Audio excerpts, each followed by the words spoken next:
Hey guys, it's smeefu, and welcome back to my bi-weekly series of the patch review, where I go over each and every one of your guys' beloved heroes, talk about whether they've been nerfed or buffed, so you can figure out who you want to play this patch. Sorry in advance if my voice sounds a bit weird. I'm a little bit ill right now, so I might have done an extra bit of yapping too, since my brain's not feeling great.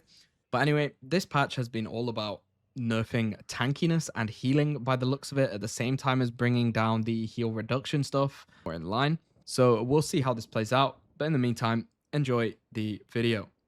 So for Abrams this patch, he's had his base health regen increase for some reason from 1 to 1.5. They've also made Siphon Life scale with Spirit Power, in terms of range, that is. So if I buy some extra Spirit here and I get Boundless Spirit, you'll see that it'll become pretty big. It's huge. They've also made it increased damage scaling, 0.5 instead of 0.4. Seismic impact, drag down collision improved a little bit.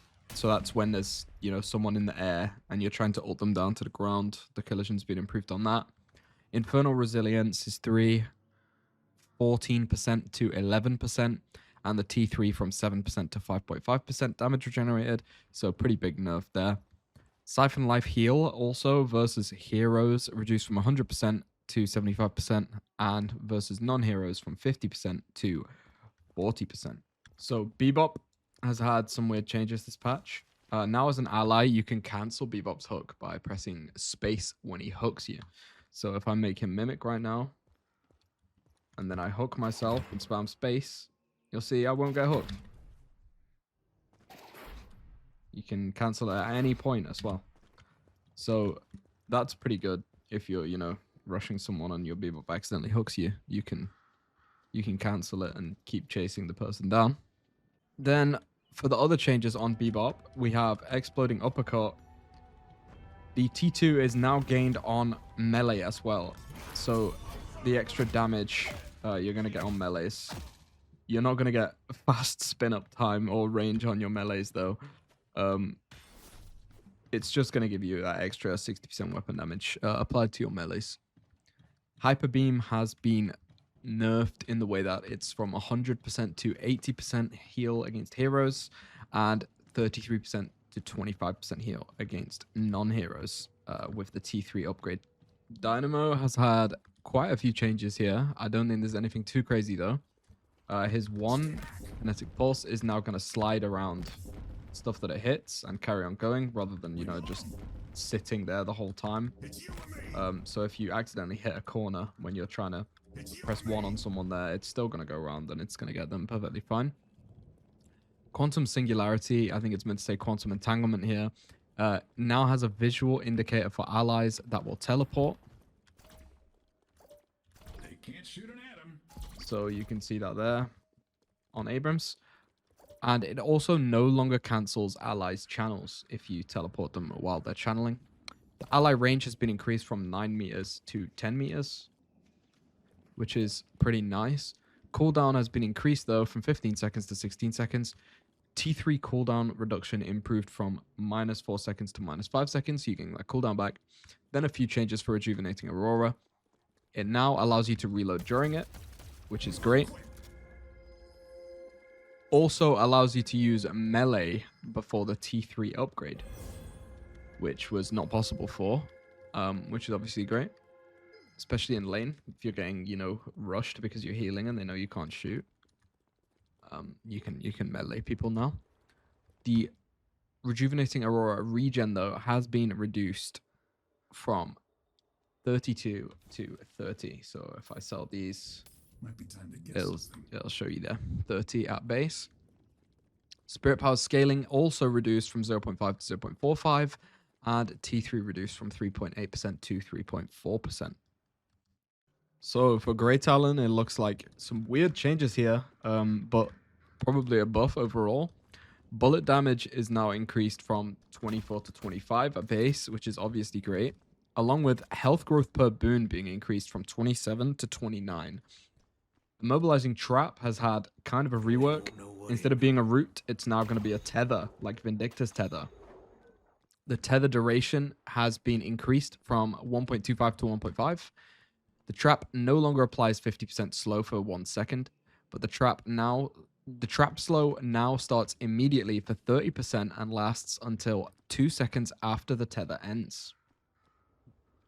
So if you step in this, you're going to be slow for a while, especially if they have, you know, ability duration and stuff like that, and max upgrades. Trap T2 changed from +2 seconds slow to +1 seconds tether, so they're going to be tethered for a while.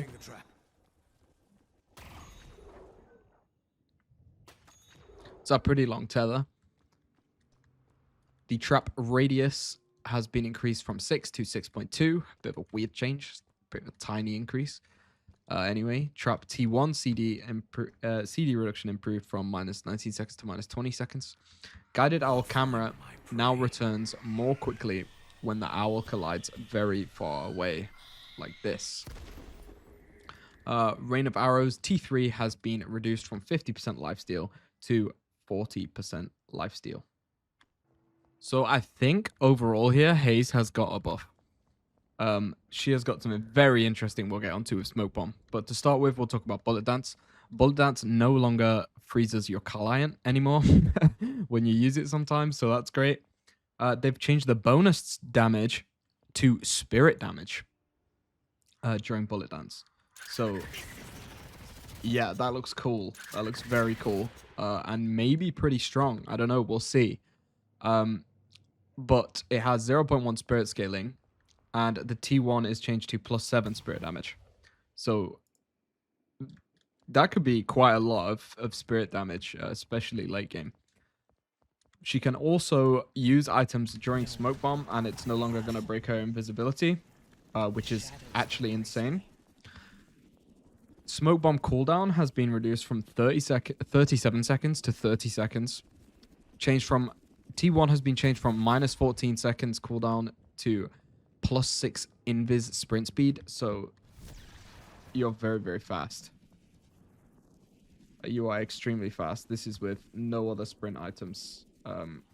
Yeah, it's pretty crazy.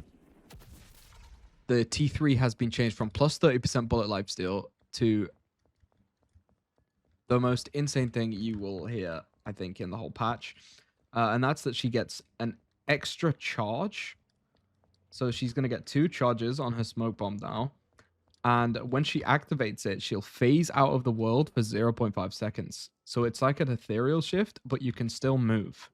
So if I demonstrate this by making Infernus my mimic right here, and I pop his ult,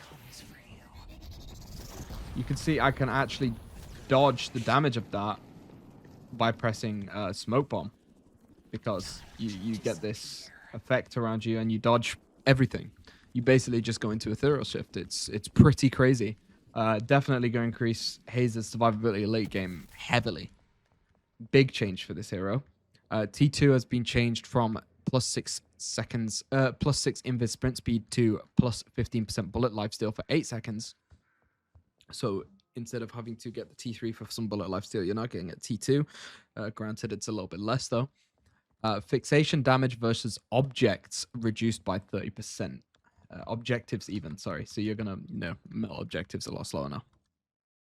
So Infernus, definitely with an overall nerf here. Afterburn build-up decay time is now 15% slower. So it decays a little bit slower, which is nice, but still's not going to offset all the nerfs he's been receiving. Concussive combustion radius has been increased from 12 to 13 meters at base, but the T2 radius reduced from +4 to +3, so you're really getting nothing here. Catalyst T2 has been reduced from 15% lifesteal to 12% only. Catalyst T3 reduced from a -40% heal regen to -33%. And Concussive Combustion T3 reduced from a 100% lifesteal of the damage to 85% lifesteal. So again, Infernus catching strays for no reason. So Ivy has had quite a lot of changes this patch. First of all, Stoneform drag down collision improved a little bit, like you saw with Abrams' seismic smash. Watcher's Covenant bullet lifesteal has been reduced from 15% to 12%. Max health heal on Stoneform from 10% to 8% at base, and the T3 down from 20% to 16%. Her bullet damage, though, has been increased from 5 to 5.2. Yet her bullet damage growth has been reduced from 0.36 to 0.34. So I think they're just trying to help her out in laning phase. You have a little bit more damage now at the start. I'm not sure how it's going to line up at the end. If you have the same damage, a little bit more, a little bit less. Fixed being launched incorrectly when using stone form on certain geometry. I'm sure you guys have seen the clip going around of people launching themselves across the map on Ivy, but that's fixed now. Anti-fun devs. Fixed stone form having a brief period of vulnerability after cast. Now, They think they're in control? is that not intended? I'm confused. Anyway, I don't know. I thought you're meant to be invulnerable. I'm sure you still are. I don't know what they've actually fixed here, but sure. Airdrop flight controls have improved a little bit. So let's see how this feels. Doesn't really feel that different. Maybe the turn speed's a bit sharper. Oh, wow, it feels a lot sharper. Feels pretty insane, actually. Feels a lot more responsive. The airdrop duration has been reduced from 17 seconds to 16 seconds. Airdrop cooldown increased from 85 seconds to 90 seconds. Airdrop speed can now be increased with move speed or sprint items. Now that is insane. So let's just get some speed right here. We'll go Fortitude, and we'll go Unbreak Burst, Glass Cannon. And let's see how fast we are now. Okay, yeah, so Ivy's going to be absolutely zooming around the map. If someone goes for an ult, you know, an ult move speed build, it's going to be hilarious to play against. Airdrop now amplifies sprint values by 1.5x as well. So out of combat, she's going to be flying around the map like a maniac. Kelvin with a small patch. The first small section of the video, we have Seismic Impact, Death Slam, and Ground Strike now smash through Kelvin's Ice Path. Now, I don't know if you guys ever played against Kelvin that much, but I did, and I know how annoying it was to play against him as one of these heroes because of this problem. So let's test it out on Abrams. And I smashed straight through it. It breaks it too. Which is great. Especially for Lash. I mean, Lash used to get stuck on this thing all the time.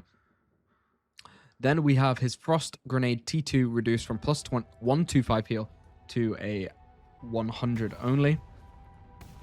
Again, coming for healing. Frozen Shelter Regen down from a 120 to a 110. And the T3 reduced from plus 70 at 1.6 Spirit Power scaling to plus 60 at 1.4 Spirit Power scaling. So they have really come for all the healing this patch. Short but sweet with Geist. Essence Bomb self-damage spirit scaling reduced from 2 to 1.8. So late game, you're going to do less damage to yourself with Essence Bomb. That's about it, really. Nothing crazy. Lash following suit with Ivy and Abrams. His Ground Strike is now going to have a better collision when you're dragging down targets that are also in the air. Log heal versus creeps and heroes has been reduced. We've seen this a lot already. 70% to 65% against heroes, and creeps 25% to 20%. McGinnis with a lot of changes again, mainly to do with turrets, but we'll get to them in a second. To start with, her bullet velocity has been increased from 533 to 590. Fixed wall triggering reactive barrier before you have the T3 stun unlocked. So this Infernus actually has reactive barrier right now, and you'll see wall is not activating it. Mini turret's health no longer scale with your hero's health. Mini turret spirit resist reduced from 70% to 30%, so a huge nerf. Mini turret's base health increased from 75 to 150. Roughly same overall health as previous start of game. Mini turrets now gain plus 20 health per boon. Mini turrets now take at most 33% of their max HP per second from any damage source. Now we'll you know, I'll show this in a second. But any excess damage past that 33% is moved to the following second. In effect, this means that turrets will always live at least 3 seconds. So they won't do absolutely nothing when you throw them down. Though I do think when it gets towards late game, this is a nerf overall, as turrets are just going to die to anyone pretty much now since they don't have that much health. Even if I'm max level here, you know, this is not as anywhere near as much health as you were getting before on your turrets. They've also fixed mini turrets dying, causing you to lose sprint. That doesn't cause you to lose sprint anymore. Mini turret cycle time reduced from 0.5 to 0.25. The DPS is unchanged, so it's going to shoot a lot faster, but it's going to do half the damage per shot. Mini turrets bullet velocity increased from 406 to 500. And Medicinal Spectre T3 reduced from 5% max health to 4% max health. Okay, so to start off, weird thing with Mirage here. For some reason, his Tornado is now his second ability instead of his first. Like, they've just swapped places. I don't like that at all. That's very strange. Probably an accident. It's not in the notes. Anyway, Tornado speed reduced by 10%. So you can see it's noticeably a lot slower. They've also fixed Tornado being usable while immobilized. So if you get Warden caged, Grey Talon trapped, blah, blah, blah, you will not be able to use Tornado. Tornado and Fire Scarab's ability slot swapped. I spoke too soon. My bad. Why? Why have they done this? Please explain. Now when I want to play Mirage, I'm going to have to change my binds because I'm too muscle memoried on it. But anyway, the Traveler cooldown increased from 130 seconds to 145 seconds. Traveler T2 increased from minus 40 seconds to minus 55 seconds. So you're going to be getting that cooldown back that you lost. Mirage Traveler can now be cast by targeting the top bar portraits. That's great. Rather than having to, you know, follow around and click on a tiny icon on a huge map. That's good. I'm glad about that. So, Mr. Mosif Krillian. Headshot resistance now only applies to the big head. So you're going to hit this head for full headshot damage. 28 there and 25 here. Not really much of a change, sure. I'm not going to be aiming for that guy over this guy. Still going to be more damage to aim for this guy. It's more consistent hit, I think. Burrow can now go under Spectral Wall, which is really cool, actually. So if we make McGinnis and Mimic here, put up the wall, we'll now be able to burrow underneath. The camera really doesn't seem to enjoy that, but it works. That's something at least. Then combo now pulls the target closer to you over time. That's not really over time. That's pretty fast. But yeah, if you end up, you know, comboing someone that is mid dash, sometimes you can be comboing someone that's really far away, and it's hard for your teammates to follow up on it. So this is actually a good change. Now, every time Mo and Krill's comboing, you just have to look at him, and the person he's comboing is going to be right there. Sandblast duration reduced from 3.5 seconds to 3 seconds. Combo health gain increased from 30 to 70. So when someone dies during your combo, you're going to gain 70 permanent max health, which is insane. Sandblast T3 slow reduced from 50% to 40%.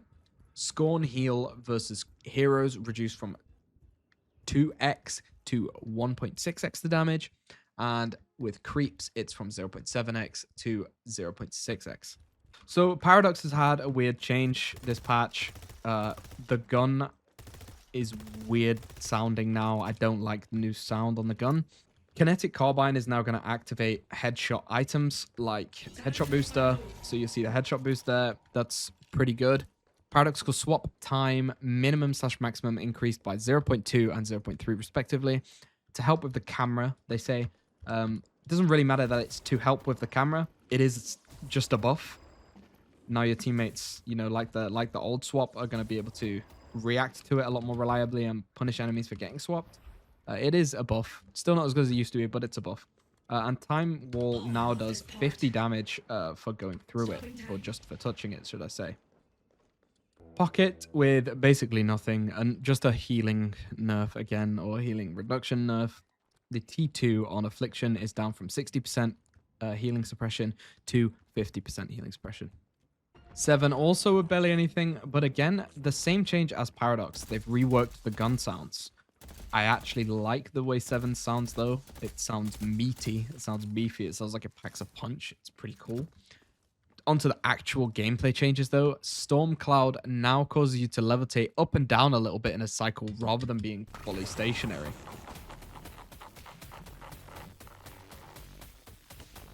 Which, I don't know. I don't think it's going to do much, but sure.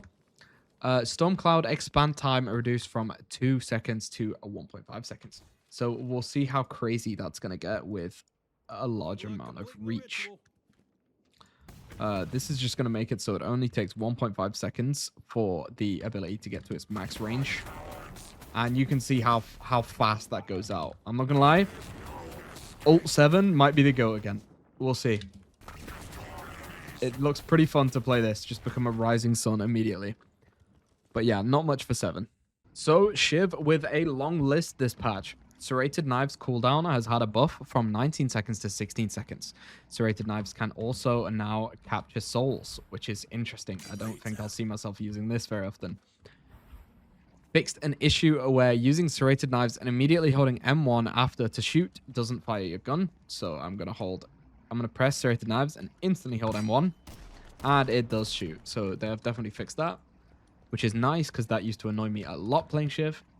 Slice and Dice base damage increased from 105 to 110. Slice and Dice T2 reduced from plus 75 damage though to plus 70. The cooldown has also been reduced at base from 16 seconds to 15 seconds, but the T1 again brought in line from -4 seconds to -3 seconds. Killing Blow threshold increased from 20% to 22% at base. The T2 reduced from 8% to 6%. So you're going to have at T2 28% like you did before. Pretty much the same. Killing Blow full rage damage bonus increased from 15% to 17%. But the Killing Blow T2 reduced from plus 10% full rage bonus damage to plus 8%. So again, just slight tweaks here, bringing everything back in line, but making it a little bit better early on. Killing Blow rage per spirit damage increased from 0.013 to 0.014. So very, very minuscule increase on rage gain. Killing Blow cast range increased from 14 meters to 15 meters. Bloodletting reduced from 22%, from 20% incoming damage deferred to 20%. And T1 from plus 8% to plus 6%.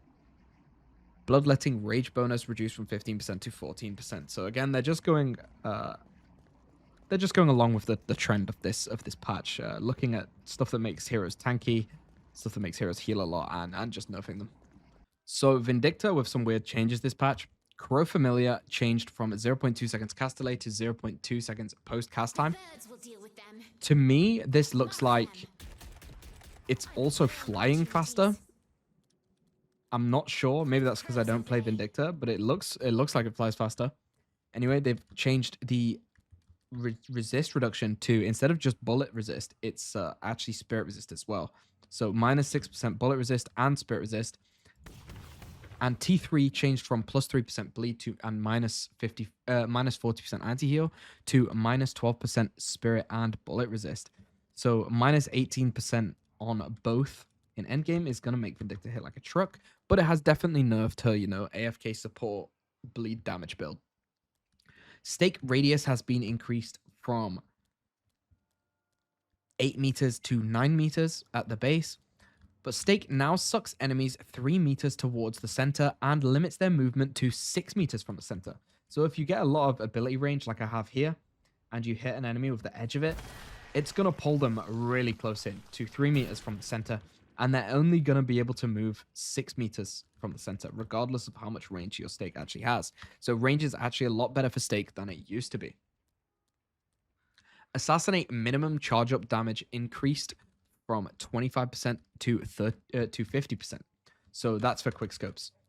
So if you pop something like that, you're going to hit basically double damage than you did last patch. After considering that the next change is Assassinate bonus damage on low HP, base damage reduced from 135 to 120. So you're going to do a little bit less damage early game, but your quickscopes are still going to do more damage because you're doing 50% of the total damage rather than 25%. So definitely a huge buff to actually being able to kill people reliably with quickscopes. And they've also fixed Assassinate being stuck if you zoom in and get silenced. So Viscous with a very interesting change, actually very welcome for me. I'm so happy they're doing this. Puddle Punch can now be parried. Does not stun Viscous, only blocks the puddle effect for the parrying player. So he doesn't have free poke permanently in lane anymore. You see he parried it there. I don't think parry should go on cooldown. That's probably something they're going to have to fix. But at least now you can parry it and not take damage from across the map, especially during laning phase. Viscous has also had his cube regen reduced from 40 to 35 at base, and the T2 reduced from 35 to 30. Cube regen spirit power scaling also reduced from 0.2 to 0.18. So Warden with some pretty much nerfs here. There's nothing else really you can call it. He's had his spirit scaling fire rate toned down a little bit. So you're going to get 0.25 spirit scaling fire rate instead of 0.3. Alchemical Flask is now going to respect the line of sight. So you can see here, it's clear Mo and Krill will get hit by that, but he's not. Some stuff still seems weird, like this wall, Mo and Krill still getting hit by, just not here. Last Stand cooldown has been increased from 138 seconds to 140 seconds. Seems like a useless change. Whatever. Last Stand's resistance during channel increased from 50% to 60%. Last Stand non-hero lifesteal reduced from 50% to 20%. And Last Stand hero lifesteal reduced from 100% to 80%. Definitely an overall nerf. There's nothing good here for Warden at all, to be honest. So Wraith here with a little bit of an early / mid-game nerf. They've made it so full auto T2 no longer gives you spirit damage scaling on the spirit damage per bullet. You're getting the spirit damage per bullet still, but you're not getting the scaling. You now get that at T3. Telekinesis now causes the target to oscillate up and down a little bit, which looks like this, which is obviously enough, especially to gun Wraith, because now you literally have to learn to, you have to learn the exact timing to track that up and down. Pretty annoying. Just seems like a no need sort of thing. Full auto T3 lifesteal has also been reduced from 35% to 30%. And last but not least, we have Yamato. They're again trying to tame the power slash. Improved cases where power slash would hit enemies behind cover. Now, they have definitely done that a little bit because this for sure would have hit. I've been playing a lot of Yamato recently, and this is not hitting. Until you get to about here is where the power slash starts to hit. Shadow Transformation no longer heals on cast, so that's a huge nerf. Shadow Transformation T3 increased from +2 seconds to +3 seconds duration, and Shadow Transformation now heals you for 15% of your max HP on hero kill. So they're trying to push Yamato, actually using her ult to fight rather than to not die, if that sort of makes sense.